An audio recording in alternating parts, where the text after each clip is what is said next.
partie. Déjà, bravo Saïda, franchement, on peut encore l'applaudir. Merci pour cette belle déclaration d'amour. Donc, on va passer à la meilleure partie de la soirée. On va accueillir nos résilientes 3. Oui, déjà. Faudra bien y aller à un moment donné. On va commencer avec Micheline. Je vous demande de l'encourager parce que c'est pas facile de passer en premier.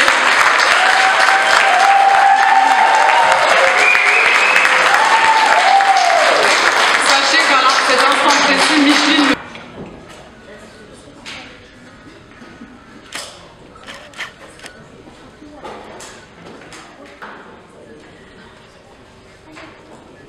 Bonsoir à toutes et à tous et membres de l'association ACE. Je suis Micheline. Je suis née à Fort-de-France, en Martinique, et aujourd'hui je suis fière de partager mon histoire avec vous, car je suis une personne qui a traversé des moments difficiles, mais également qui a également vécu des moments heureux.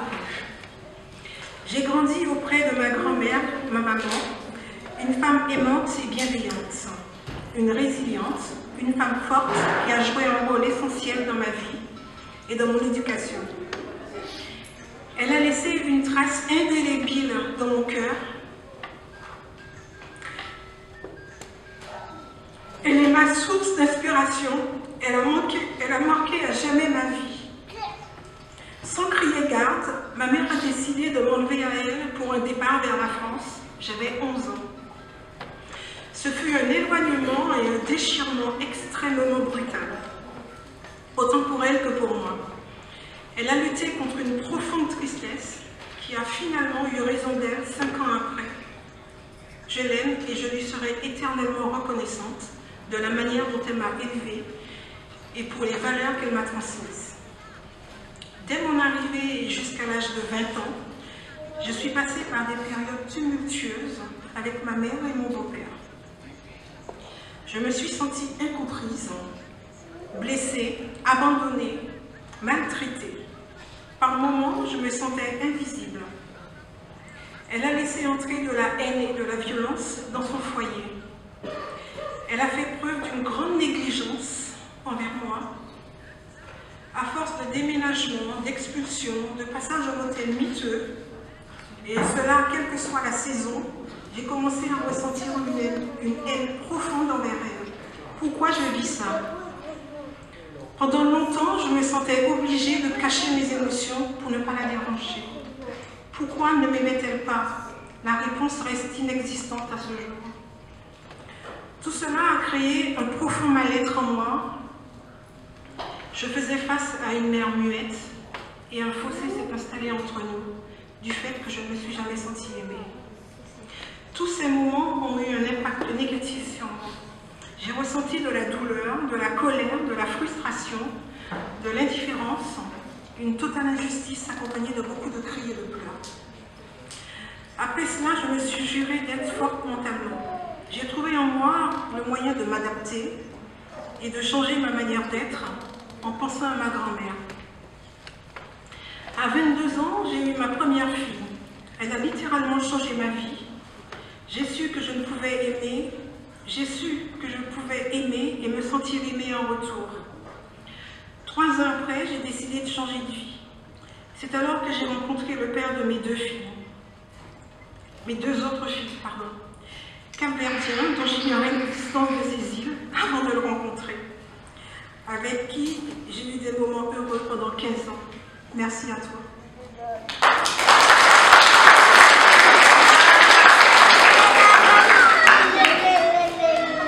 Au cours de ma vie, j'ai compris que j'avais la capacité d'affronter mes faiblesses et de les transformer en force pour mon épanouissement et mon bien-être. J'ai appris à voir le positif dans chaque situation et je suis fière de la personne que je suis devenue aujourd'hui. La résilience est en moi, dans mon cœur et dans mon esprit. J'ai su me relever, me reconstruire et me renforcer face à toutes ces épreuves. Je suis reconnaissante pour les leçons que j'ai apprises et les expériences que j'ai vécues. Je suis Micheline Sainte-Rose. Merci de m'avoir écoutée. Témoignage. Merci. Moi, j'ai le plaisir de présenter une résiliente. Je dirais pas que c'est une résiliente 3 pure. Elle n'est pas pure résiliente 3. Elle a commencé avec nous, les résilientes 2. Ça a été un plaisir de l'avoir toute cette année avec nous. Et aujourd'hui, elle va faire quelque chose qu'elle n'a pas fait l'année dernière, c'est le discours. C'est son témoignage. Tu te rappelles? Tu sais qui c'est?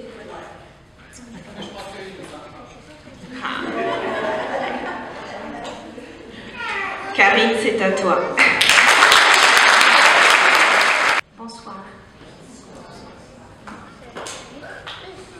Je suis Khadija Mouy. On me connaît au nom de Karine, sinon Maman Myriam. J'ai grandi à Madagascar. Mes parents se sont séparés à l'âge de mes 10 ans. Suite à leur séparation, nous rentrons aux Comores, un pays étranger pour nous, avec ma mère et mes 5 frères.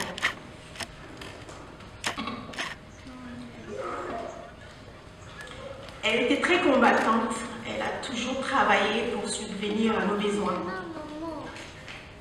La vie suit son cours. Après 11 ans de service dans la fonction publique, en tant qu'enseignante, j'ai décidé de prendre mon envol pour la France et laisser derrière moi ma famille.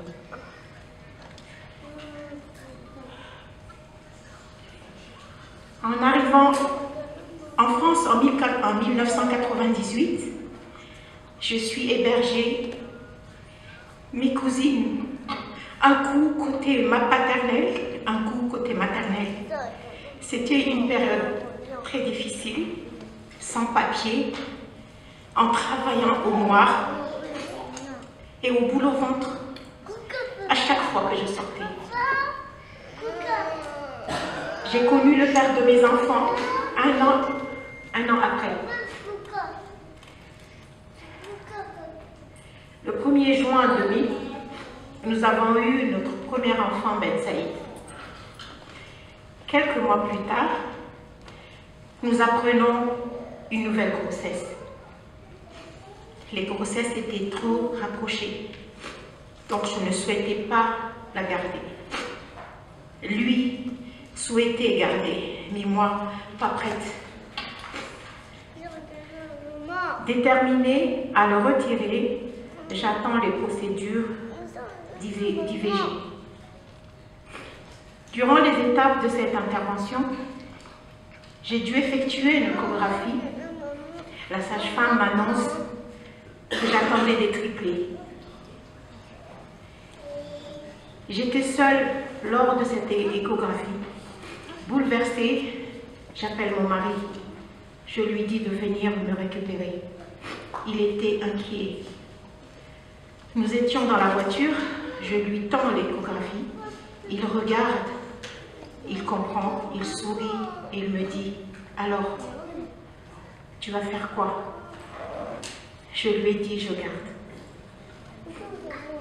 Le 22 octobre 2001, naissance de nos triplés, Shamsuddin, Myriam et Zainuddin. Enfin, je me dis, j'ai eu la vie que je voulais, un mari que j'aime, attentionné, un beau-père et des magnifiques enfants, tout ça à l'espace de 2 ans. Un lundi matin de janvier, à 4h du matin, un des triplés se réveille. Je lui donne son biberon et le deuxième se réveille. Le papa se lève pour aller chercher le deuxième biberon. En allant le chercher, il revient et il me dit « J'ai mal à la tête ». Je lui dis « Retourne à la cuisine pour prendre un médicament ». Il revient avec la bouche grande ouverte. Il essaie de me parler, mais il n'arrivait pas à faire une phrase. Je pose l'enfant qui était dans mes bras et je crie. Mohamed, son frère, arrive dans la chambre. Mon mari continue J'avais l'impression qu'il suffoquait. Il est allé dans la cuisine, il cherchait de l'air. Son frère le retenait en passant qu'il voulait sauter dans la fenêtre. Je sors dans le hall, je crie, mon mari s'étouffe, nos voisins sont sortis, à peine habillés, et ils sont appelés les pompiers. Son frère et des autres voisins l'ont allongé dans la cuisine en entendant les pompiers. En moins de 10 minutes, les pompiers sont arrivés. Ensuite, les SAMU. Merci. Ils l'ont amené dans notre chambre. J'attendais à ce qu'il l'amène à l'hôpital. Je patientais au salon avec les enfants et les voisines en lisant le Coran, tout ce qui m'arrivait dans la tête. J'attendais à ce qu'il l'amène. J'attendais à ce qu'il vienne me voir, qu'il me dise quelque chose, mais rien. Je me suis levée et j'ai décidé d'aller voir moi-même. Dans le couloir, je croise le médecin qui hésite à venir me voir. Je le regarde, il me regarde. Et là, j'ai compris, c'était fini. Son frère criait, il appelait sa famille, était en route pour la maison. Je suis restée calme. Je regardais mes enfants alignés dans le transat. Ils avaient 3 mois et ont à peine 2 ans. Je continue ma vie seule. J'avais une femme de ménage, 2 heures par jour dans la semaine. Mon assistant social a tout fait pour faire venir ma mère des Comores, mais le visa ne lui a jamais été accordé. Il y avait ma belle-mère avec moi, mais malade, elle ne pouvait pas m'aider. 2 ans et demi après son décès, je me dis qu'il faut que je commence à travailler. C'était pas facile. Je courais pour les amener à l'école. Je repartais au travail. En rentrant, je travaille, je devais m'occuper d'eux. Et ça a duré 7 ans. Au bout de 7 ans, on me présente un homme que je ne connaissais pas. Nous apprenions à nouveau à se connaître au téléphone pendant 6 mois. Nous sommes mariés en 2007 et notre mariage a duré 18 ans. Au début de notre mariage, tout se passait très bien. Il s'entendait bien avec mes enfants et les enfants comme les siens. Mes enfants, l'aîné a été content d'avoir mon père. Quelques années plus tard, je découvre qu'il a une addiction à l'alcool. C'était des années de combat. J'ai essayé de l'aider à combattre cette addiction en allant voir les spécialistes. J'ai tout essayé.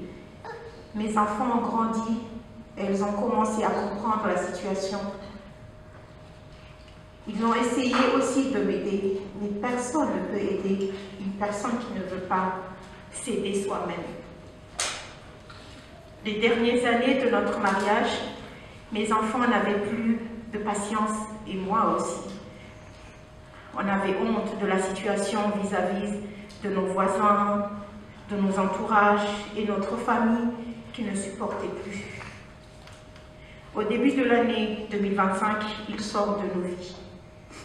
Mes enfants restent en contact par téléphone avec lui. Pour eux, il reste leur père. Il les a élevés depuis tout petit. Ma réussite dans tout ça, c'est l'amour qu'il y a entre mes enfants et moi, et eux entre frères et sœurs. Leur sœur est très protectrice. Elle veille beaucoup sur eux. Nous ne sommes pas éternels. Si je pars, Elle sait comment faire, comment se comporter et comment leur parler. À partir de leur adolescence, ma fille m'a beaucoup aidée. Elle était mes yeux dehors. C'était une meneuse, mais dans le bon sens. Tout le temps, ses frères me disent « Si Myriam ne fait pas, on ne fait pas. Si Myriam ne vient pas, on ne vient pas, etc. etc. » Elle m'a beaucoup aidée. Merci, ma fille. Je vous aime.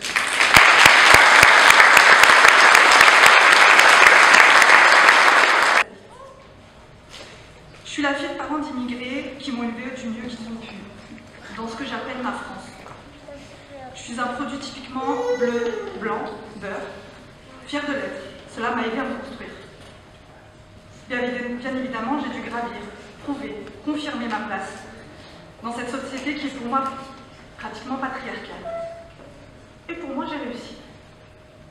J'ai réussi ma scolarité, mes projets, ma vie de mère, mes enfants qui sont là ce soir, ma famille qui est là ce soir. Et je suis fière de ce que nous sommes aujourd'hui. En tout cas, je pensais être forte. Jusqu'au jour où j'ai rencontré celui qui allait bouleverser ma vie. Je ne vais pas pleurer. Un homme qui est d'apparence parfaite.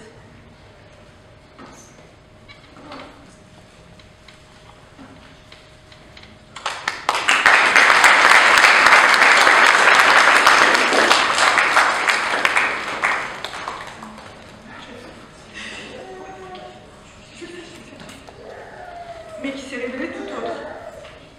J'ai accepté ses défauts parce que nos mères, et je pense que beaucoup de mères, l'avaient fait avant nous.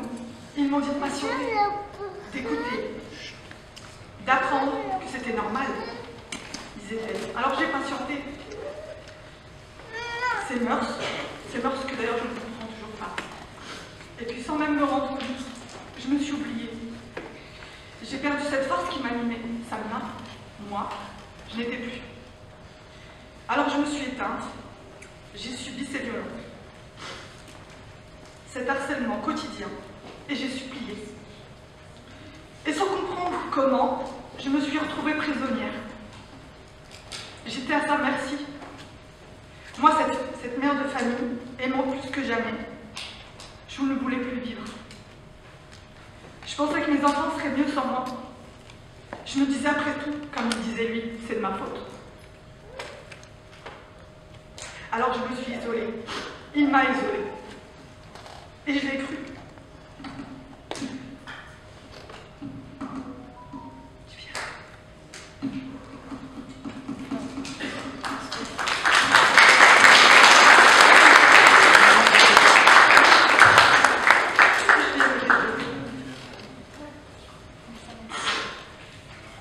Puis un soir, ce soir-là, j'ai eu peur.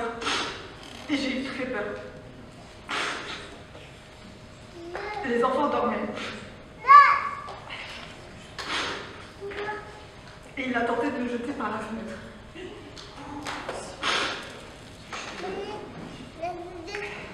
Et c'est là que j'ai eu un déclic.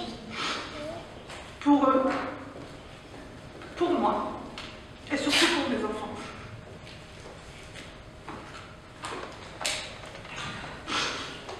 Fallait que je me sauve. Fallait que je nous sauve. Donc j'ai puisé sur tout ce qui me restait. Et j'ai réussi. Je suis sortie de là, endettée, parce qu'il m'a endettée, vidée, brisée, mais libre. Aujourd'hui, je suis là devant vous. Moi, Samia, celle qu'on disait incapable, celle qu'on n'attendait pas au Sénat. Je suis là à vous parler, pour partager cette partie de ma vie. Une partie de moi qui me rappelle plus jamais ça. Que je ne peux plus vivre ça. Et qu'aucune femme ne devrait subir ça. Parce qu'aujourd'hui, j'y crois. Nous avons toutes le gros bonheur. Voici ma définition de la résilience.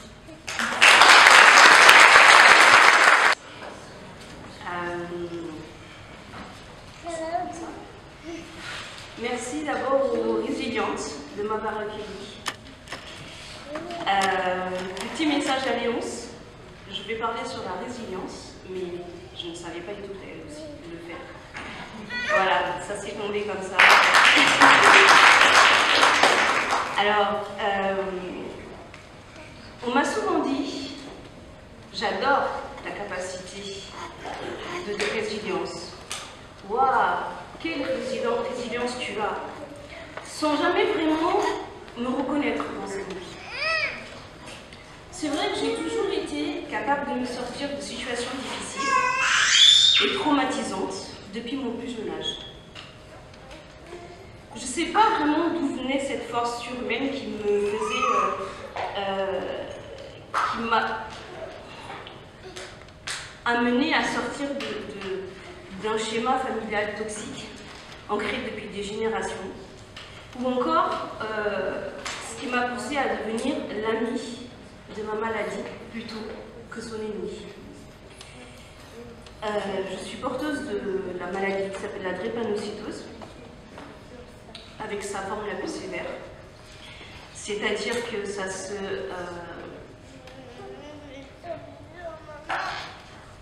traduit par des douleurs articulaires et abdominales très très intenses. Des douleurs beaucoup plus intenses que les douleurs d'accouchement. C'est aussi des échanges transfusionnels tous les mois. C'est aussi une fatigue quasi permanente avec lesquelles on est obligé je suis obligée de vivre avec. Et c'est aussi une angoisse à la moindre prise de sang. Parce que j'ai plus du tout de veine à ce jour. Et chaque prise de sang est vraiment très très compliquée pour moi. Mais ce qui est plus angoissant pour moi, c'est d'avoir peur de ne pas me réveiller le matin, de peur d'avoir une AVC. Ça, c'est les effets secondaires de la maladie que je porte. Mais tout ça, c'était une question centrale, voire vitale, parce que j'ai choisi de vivre et non pas de survivre. Ce combat que j'ai a duré 45 ans, 45 longues années où j'ai pas pu m'exprimer.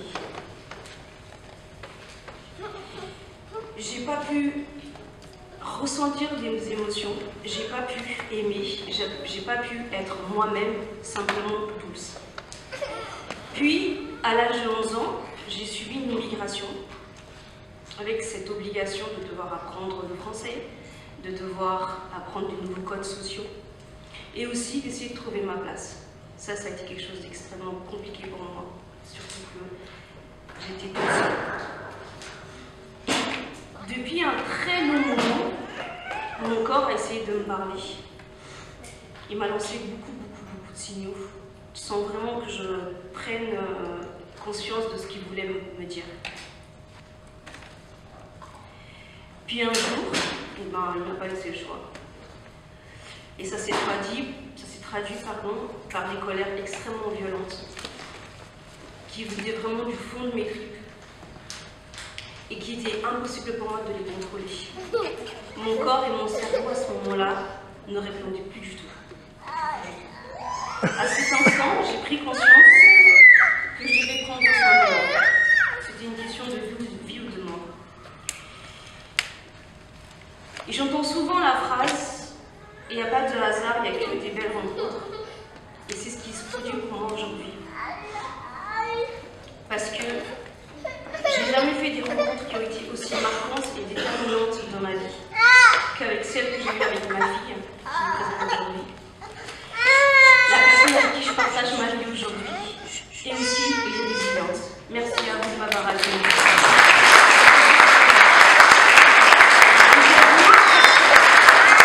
Aujourd'hui, ma résilience prend tout son sens, car j'ai retrouvé ma douce enfant qui m'a sauvé la vie, qui m'a permis d'être la douce que je suis devenue aujourd'hui. Douce, la femme forte, douce, la femme confiante, douce, la femme drôle, mais aussi la femme résiliente. Aujourd'hui, d'avancer pas à pas à mon rythme et surtout en mettant de côté les attentes et les critères que les autres veulent m'imposer. Et la crème de la crème, c'est que je vais continuer à m'aimer encore plus chaque jour et je vais aimer autant que possible. Merci.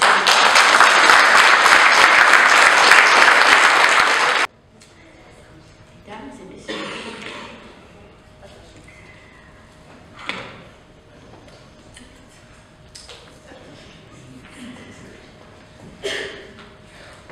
ce soir, je me tiens devant vous pour partager une partie de mon parcours, une histoire faite de douleur, de lutte, mais aussi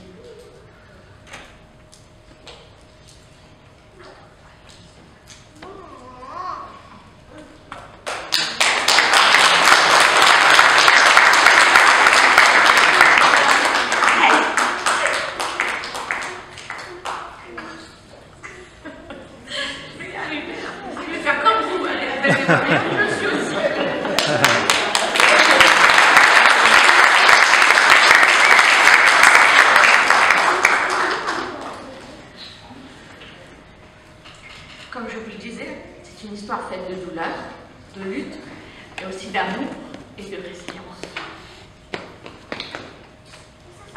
Mon premier trauma est arrivé le 8 janvier 1972 à Paris 18e. Je suis née sous le prénom de Mazda.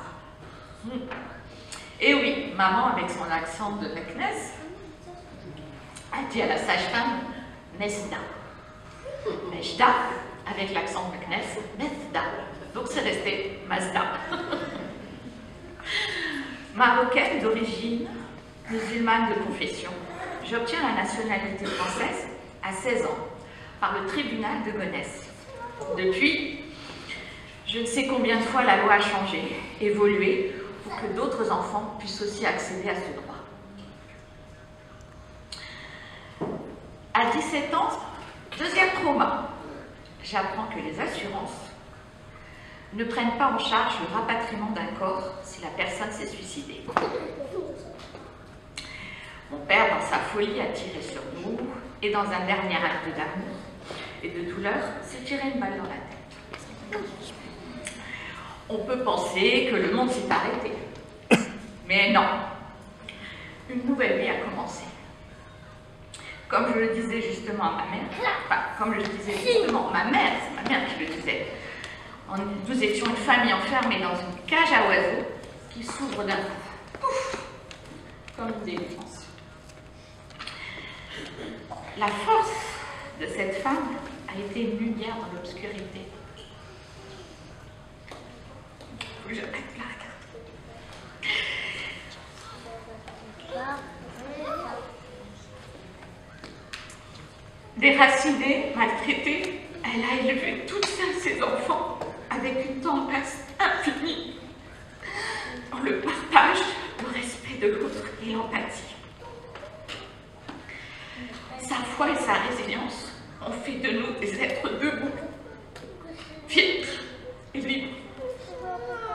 Nous avons tous réussi nos études, portées par cette femme. Aujourd'hui, je suis plus fière.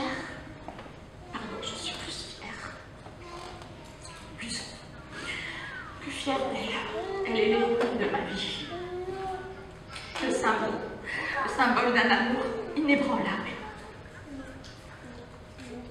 Merci. À mon tour, je suis devenue mère de 3 garçons. Un autre trauma, une autre épreuve. Comme le dit toujours ma mère, Aïcha Fatima, Allah te donne les épreuves que tu peux surmonter. À l'âge de 6 ans, Sofiane, mon fils, 3e, a été renversé par une voiture devant moi. 12 jours de coma, de prière. Et quelle prière! Par M. Chouraki à la synagogue, par Françoise, la voisine de ma maman, dans un avion en direction de New York, et tous les frères et sœurs de la mosquée, bien sûr.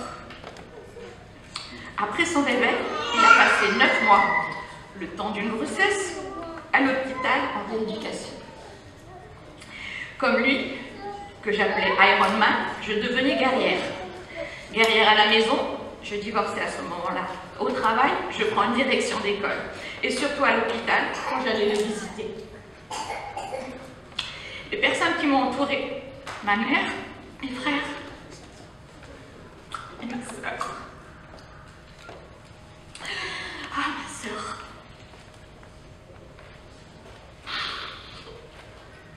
M'ont donné cette force inépuisable.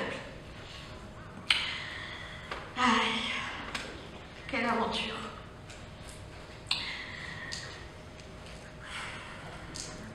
Il y a 17 ans, j'ai traversé ces tempêtes, ces épreuves, ces traumatismes. Mais aujourd'hui, je peux vous dire qu'il ne reste plus de tout cela, ou presque. Plus de douleurs, plus de blessures, visibles ou invisibles. Je suis forte, j'ai le moral, je me sens prête à tout affronter. Et pourtant, il y a cette sensation étrange, ce vide qui s'installe, un vide qui ne se comble pas, une absence de goût, de plaisir. Pourquoi? Mon corps me fait mal, chaque fibre, chaque cellule, et mon esprit aussi. Tout semble s'être figé dans une douleur sourde, comme un écho qui ne veut pas s'éteindre. Mais la vie, une fois encore, nous réserve des rencontres inattendues, des lumières dans l'obscurité. C'est qu'un jour, ainsi, par hasard, j'ai rencontré une sophrologue. Enfin d'abord, une amie, que je ne savais pas sophrologue, Najette. Et Najette m'a présenté Fatima, la présidente de l'ACE, l'association ACE. Ça a matché, hein. Je ne sais pas où elle est, mais ça a matché. Et j'ai décidé de m'y engager. J'ai plongé, sans réfléchir, franchement j'ai plongé. Maintenant, que vous dire, je suis impatiente de nos rendez-vous du week-end, comme si chaque séance était une nouvelle étape vers la renaissance. Avec vous, je fais des choses que je n'aurais jamais osé faire auparavant. Courir dans la boue, traverser des rivières, poser pour des photos, waouh! Le plus dur pour moi, c'était les photos. La bouffe, non, c'était fou. Mais les photos, waouh! Quand l'une d'entre vous manque à l'appel, les résilients croient, elle me manque. Parce que partager nos épreuves, nos douleurs, nos victoires, me fait réaliser que je ne suis pas seule, que je peux avancer, que je dois passer à autre chose. Ce chemin, cette rencontre m'ouvre des portes vers une nouvelle vie. Une vie où je peux enfin commencer à guérir, à me retrouver. Je vous remercie de m'accompagner dans cette aventure, de m'aider à retrouver la force et la lumière en moi. Et je voulais juste rajouter quelque chose, pas que pour moi, parce que c'est vrai, c'est mon défaut, je trouve ça un peu trop. Je suis désolée, on a cette résilience, on a ce travail. Pour moi, en ce moment, les meilleurs dans la résilience, c'est ceux qui sont dans un autre pays, dans un autre monde, pour qui c'est super compliqué, mais ils ont toujours le sourire. Je suis super impressionnée par ces gens qui viennent de Gaza. Voilà.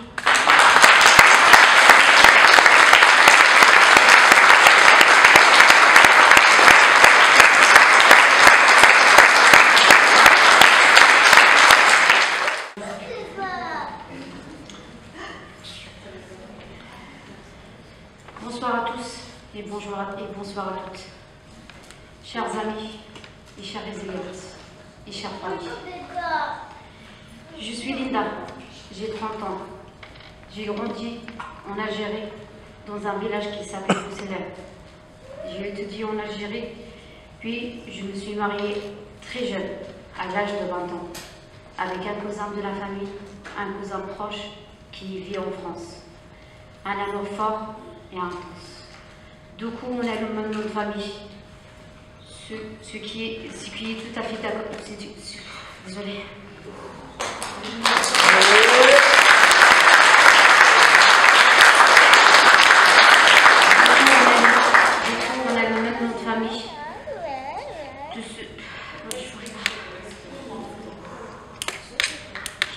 normal pour moi, car nous sommes des cousins. Mais pour certaines personnes, ce n'était pas le cas. Les gens pensaient que je suis là juste pour les intérêts et que je suis là juste pour les papiers. À partir de là, a commencé les moqueries et le harcèlement. J'étais rabaissée et le père, c'est des personnes de la famille. Par rapport à ma langue française et surtout mon accent kabyle, ce qui m'a empêché d'avoir confiance en moi. Ce n'était pas facile à gérer, mais j'ai tout gardé pour moi et je suis restée forte car je vis une relation à distance avec mon mari. Enfin, je rejoins mon mari en France après 2 ans de relation à distance. Enfin, précisément, je suis arrivée le 21 décembre 2017. Et vite fait, je tombe enceinte de mon premier enfant que j'appelle un cadeau du ciel, une fille que j'ai appelée Asia. Et vite fait, je débute aussi une vie professionnelle en France et je m'intègre à ce nouveau pays. J'ai intégré en 2019 l'école de la deuxième chance pour m'aider dans mes recherches. Je cumule les stages en entreprise et je finis par signer un contrat CDI dans le commerce. Je ne suis pas arrêtée entre le travail, les stages et surtout mon rôle de maman. Pour prouver aux gens qu'ils n'ont pas cru en moi et que je peux y arriver et que je suis forte, je suis une battante, je me bats tous les jours pour ce que je veux et pour ce que je mérite. La vie n'était pas facile pour moi, elle m'a traîné partout, entre les problèmes et les dettes, surtout avec un enfant. Il y avait des hauts et des bas, mais la vie aussi dans un autre côté. Elle m'a offert un garçon merveilleux que j'ai appelé Issam. Une fille et un garçon, le choix de roi. Mon accent et ma façon de parler fait partie de mon identité. Et je suis fière de mes origines et des valeurs qui m'ont été transmises. Et j'avais la grande éducation par mes parents qui m'ont tout donné. Un nouveau codeur, un neveu... Je suis désolée.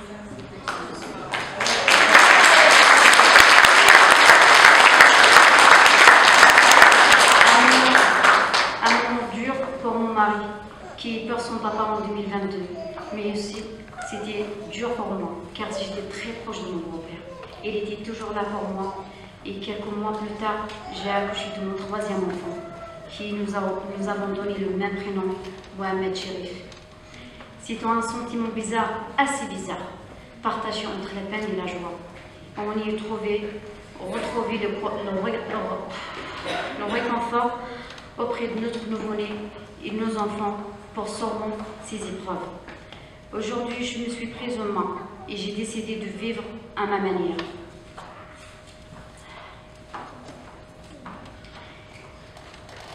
Et n'oubliez pas que derrière une femme forte, un homme capable,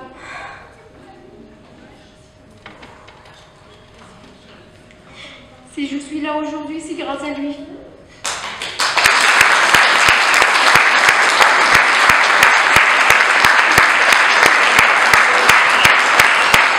Je voulais prendre un moment pour te remercier au fond du cœur pour tout ce que tu as fait pour moi et pour tes enfants.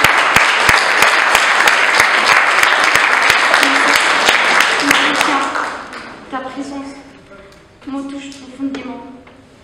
J'ai de la chance de t'avoir à mes côtés, d'être aimée, s'y trouver grâce à une autre, sa vérité, et aider cette autre à trouver la sienne.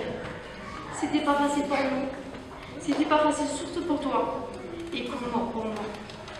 Mais on s'est donné la main de la main, on s'est battu, on a réussi.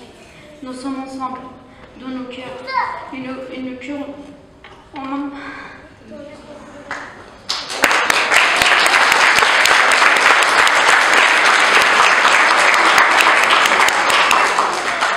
Les dernières années, elles ont été marquées pour nous, entre les bons et les mauvais moments.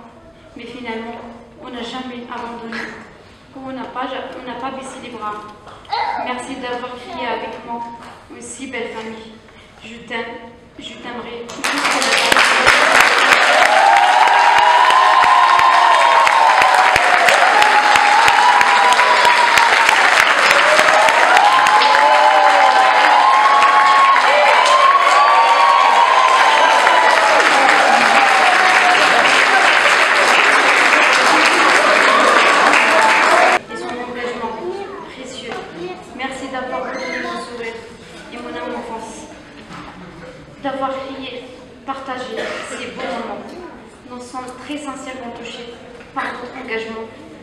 invité.